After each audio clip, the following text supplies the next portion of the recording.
आपका हमारे YouTube channel Rajiv classes में स्वागत है। आज हम लोग पढ़ेंगे अपना लाभ और हानि, जो कि कॉम्पिटिटिव मैथ के लिए बहुत ही इंपॉर्टेंट चैप्टर है। इस चैप्टर का यूज आपको कई सारे चैप्टरों में देखने को मिल जाएंगे। इसमें आज का हमारा टॉपिक है, ये हमारा पार्ट 9 है, जिसका टॉपिक है जब रुपए ए में बी वस्तुएं खरीद कर रुपए बी में ए वस्तुएं बेची जाए।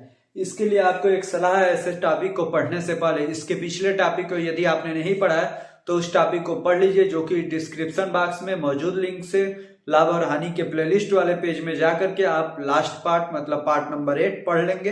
फिर जाके आप पार्ट 9 को देखेंगे तो आपको बिल्कुल अच्छे से समझ में आएगा। वहां पे हमने क्या पढ़ा था, वहां पे ये पढ़ा था कि बी वस्तुओं का क्रय मूल्य ए वस्तुओं के विक्रय मूल्य के समान है। मतलब ऐसे सवालों को हमने सॉल्व किया था। यहाँ पर रुपए भी आ गया है जो कि अलग अलग है, तो ऐसे सवालों को कैसे आप सॉल्व करेंगे। इसके पिछले वाले टॉपिक में क्या फॉर्मूला होता था, तो क्रय वस्तुओं की संख्या, क्रय वस्तुओं की संख्या ये एक संख्या है, ये सीपी मत समझ लीजिएगा, क्रय मूल्य मत समझ लीजिएगा। क्रय वस्तुओं की संख्या माइनस विक्रय वस्तुओं की संख्या बटा में विक्रय वस्तुओं की संख्या गुणे में 100, ये फॉर्मूला था। यहाँ पर क्या फॉर्मूला हो जाएगा, क्रय वस्तुओं की संख्या का स्क्वायर माइनस बेची गई वस्तुओं की संख्या का स्क्वायर बटा बेची गई वस्तुओं की संख्या का स्क्वायर इंटू में 100। बिल्कुल फॉर्मूला वही है, इसमें क्या हुआ है तो इसमें स्क्वायर लग गया है, यही आपको ध्यान में रखना है। तो इस फॉर्मूले के आधार पे आज का टॉपिक हम लोगों का पूरा ये टॉपिक इस फॉर्मूले के आधार पे हम लोग पढ़ लेंगे, और आपको बिल्कुल हमें भरोसा है कि आपको बिल्कुल अच्छे से समझ में आएगा और इस टॉपिक के ऊपर आपको कभी भी डाउट नहीं रह जाएंगे। यदि आप लाभ और हानि बिल्कुल पार्ट 1 से लेकर के जब तक हम पढ़ा रहे हैं और कुछ पार्ट हैं तो सभी पार्ट आप यदि पढ़ लेते हैं तो लाभ और हानि बिल्कुल कहीं से भी कोई भी क्वेश्चन आए, किसी भी पेपर का क्वेश्चन हो, आप उसे सॉल्व कर लेंगे। अब हम चलते हैं अपने आज के पहले क्वेश्चन पे। इससे पहले यदि आपने चैनल को सब्सक्राइब नहीं किया है तो चैनल को सब्सक्राइब कर लीजिए। यदि आप फेसबुक पे देख रहे हैं तो पेज को फॉलो कर लीजिए, और वीडियो यदि अच्छा लगे तो आप लाइक कर लीजिएगा और चैनल को शेयर भी कर दीजिएगा अपने दोस्तों के पास कि इस चैनल पे पढ़ाया जाता है, आप लोग देखिए और अपने नंबर को ग्रोथ कीजिए। आइए अब हम देखते हैं आज के अपने पहले सवाल को और उसे हल करने का प्रयास करेंगे। ये रहा आपका पहला सवाल, जिसे आज हम लोग सॉल्व करेंगे और फार्मूले के आधार पे, जो कि आपको अभी फार्मूला बताया गया है। और बिल्कुल भी आपको क्वेश्चन ध्यान से पढ़ना है और क्या देखना है तो यही देखना है कि ये जो ए बी है यहाँ पर भी सेम हो, यहाँ का जो बी हो यहाँ पे रुपए में बदल गया, जो यहाँ पे रुपए हो वस्तुओं की संख्या में बदल गया।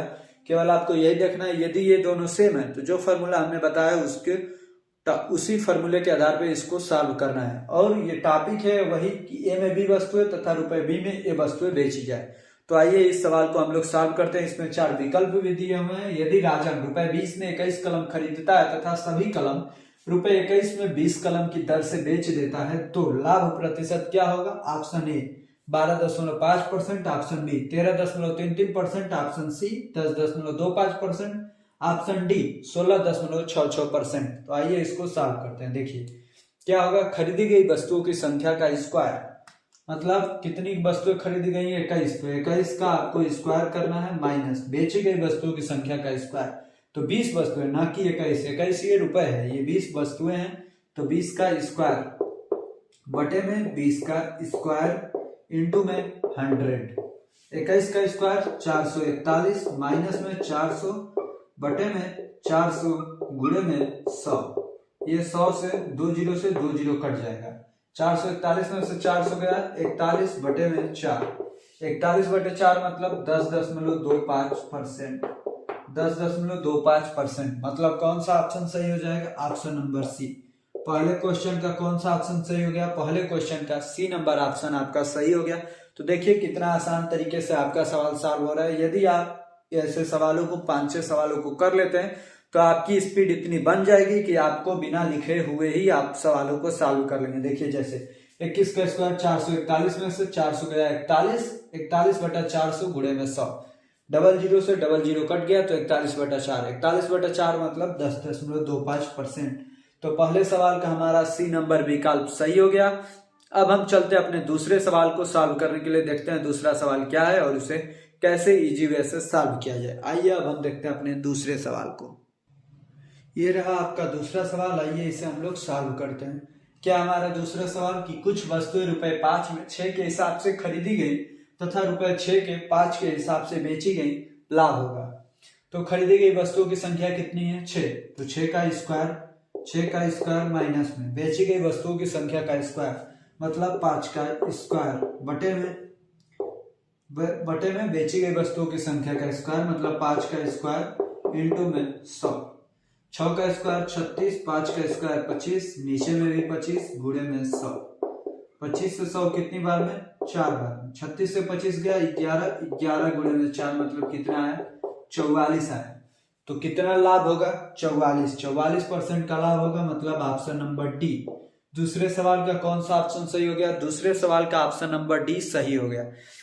इस प्रकार से हमने अपने 2 सवालों को कंप्लीट रूप से सॉल्व कर लिया। अब हम चलते हैं अपने तीसरे सवाल को देखने के लिए कि तीसरा सवाल क्या है। आपको हम जो भी क्वेश्चन कराएंगे सभी इसी टॉपिक पे होंगे, केवल लैंग्वेज बदला होगा। जैसे पिछले सवाल में था रुपए डायरेक्ट दिया हुआ था, खरीदा गया बेचा गया। यहाँ पे क्या है? हिसाब से, मतलब हिसाब का मतलब ही होता है कि वही वस्तुएं भी, मतलब रुपए 5 में 6 के दर से 6 के हिसाब से, बात सब वही है। तो आपको अलग अलग लैंग्वेज में सवाल मिल सकते हैं, तो इसलिए आपको हर एक लैंग्वेज में हम सवालों को सॉल्व कराने का प्रयास करते हैं। अब हम चलते हैं अपने तीसरे सवाल को सॉल्व करने के लिए। आइए देखते हैं हमारा तीसरा सवाल क्या है। अब हम सॉल्व करते हैं अपने तीसरे सवाल को, देखते हैं हमारा तीसरा सवाल क्या है। यदि मैं रुपए 10 के 11 की दर से कुछ वस्तुएं खरीद कर उन्हें रुपए 11 के 10 की दर से बेचता तो लाभ प्रतिशत होता 10%, 11%, 21% और 100%। तो देखिए कितनी वस्तुएं खरीदी गई हैं? 11।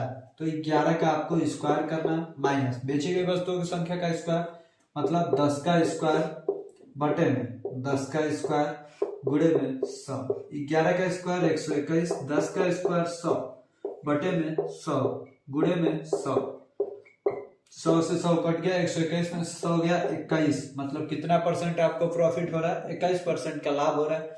मतलब कौन सा ऑप्शन सही? तो इस प्रकार तीसरे का हमारा सी नंबर ऑप्शन सही हो गया। और आपको यदि वीडियो अच्छा लग रहा होगा तो वीडियो को लाइक कीजिए और चैनल को सब्सक्राइब भी कर लीजिए और दोस्तों को शेयर कीजिए। यदि आप फेसबुक पे देख रहे हैं तो पेज को फॉलो कीजिए। अब हम चलते हैं अपने चौथे सवाल को हल करने के लिए, देखते हैं चौथा सवाल क्या है और उसे कैसे सॉल्व करना है। अब हम सॉल्व करते हैं अपने चौथे प्रश्न को। आपको सभी सवालों को ध्यान से पढ़ना है, तभी जाके आपको सवाल सॉल्व करना है। देखिए हमारा चौथा सवाल क्या है। संगीता 500 कापियां रुपए 20 में 15 के भाव से, ये भाग नहीं है सॉरी, भाव से है, 15 के भाव से खरीदी और उन्हें रुपए 15 में 20 के भाव से बेची। उसे इस सौदे में कितने प्रतिशत लाभ या हानि हुई? 40% लाभ, 40% हानि, 43 सही 3/4% हानि, 43 सही 3/4% लाभ। कौन सा ऑप्शन सही होगा ये आपको बताना है। आइए देखते हैं। देखिए आपको इस 500 से कोई मतलब नहीं है, ये ऐसे आपको ऐसे ही भ्रमित करने के लिए दिया हुआ है, तो इससे हमें कोई मतलब नहीं। हम जो फॉर्मूला जानते हैं उसी फॉर्मूले पे आपको सवालों को सॉल्व करना है। देखिए 15 के भाव से खरीदी ना, 15 यही वस्तुओं की संख्या है। ये तो रुपए 20 से कोई मतलब नहीं है, रुपए से हमें केवल वस्तुओं की संख्या से मतलब है। ये 15 हो गया, 15 का स्क्वायर माइनस, आप दूसरे वाले पे जाएंगे भी नहीं, यहीं से कर सकते हैं 15 का स्क्वायर। अब वहां पर मालूम है कि वहां पर 20 वस्तुएं हो गई होंगी, मतलब 20 का स्क्वायर बटे में 20 का स्क्वायर गुणे में 100। 15 का स्क्वायर 225 माइनस में 20 का स्क्वायर 400 बटे में 20 का स्क्वायर 400 गुणे में 100। डबल जीरो से डबल जीरो कट गया, 225 में से 400 जाएगा -175, -175 बटे में 4 भागा देंगे -4 बार, 4 चौक 16, 1 15 हुआ, 4 3 12, 3 सही 4, 3/4 मतलब 43 सही 3/4। किस में आया? माइनस में आया। जब मान माइनस में आएगा इसका मतलब है कि आपको हानि हो रही है। हानि हो रही है मतलब लाभ वाला ऑप्शन गलत हो गया, लाभ वाला ऑप्शन गलत हो गया। हानि हो रही है ये फ्रैक्शन में ही आएगा, तो ये आपका विकल्प नंबर सी सही हो गया। यहाँ पे तो आंसर भी मालूम चल गया, आप चाहें तो यहां से भी सॉल्व कर सकते थे। आपका विकल्प सी नंबर ऑप्शन सही हो गया, चौथे क्वेश्चन का सी नंबर ऑप्शन। अब हम देखते हैं अपने 5वें प्रश्न को और उसको भी हल करने का प्रयास करते हैं। अब हम सॉल्व करते हैं अपने 5वें प्रश्न को, देखते हैं इसे प्रश्न को कैसे सॉल्व करना है। आइए देखते हैं।